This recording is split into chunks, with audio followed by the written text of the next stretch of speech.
Ask مفتی طارق مسعود۔ ناخن کاٹنے کا مسنون طریقہ، ناخن تراشنے کا سنت طریقہ کیا ہے؟ عبد الصبور ہری پور سے۔ بھائی ناخن تراشنے کا ایک سنت طریقہ جو پبلک میں مشہور ہے، وہ پتہ نہیں کیا ہے کہ پہلے یوں کریں پھر یوں کریں پھر یوں کریں، کچھ اس طرح کا ہے۔ وہ ایسی اس کی کوئی حقیقت نہیں ہے۔ نبی صلی اللہ علیہ وسلم سے جو صحیح حدیث سے بات ثابت ہے، کان النبی صلی اللہ علیہ وسلم یحب التیامن فی کل شیء، آپ صلی اللہ علیہ وسلم جب بھی کوئی کام کرتے تو ہمیشہ دائیں طرف کو ترجیح دیا کرتے تھے۔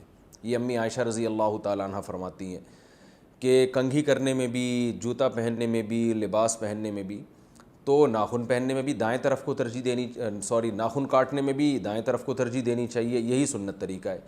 اب کیا مطلب؟ پہلے سیدھے ہاتھ کے کاٹیں پھر الٹے ہاتھ کے کاٹیں، اور سیدھے ہاتھ میں بھی جو انگلی بالکل سیدھی طرف ہے یہ ہے دائیں طرف، تو یہاں سے کاٹنا شروع کر دیں تو اچھی بات ہے، سنت کے زیادہ قریب ہے یہ۔ آسک مفتی طارق مسعود۔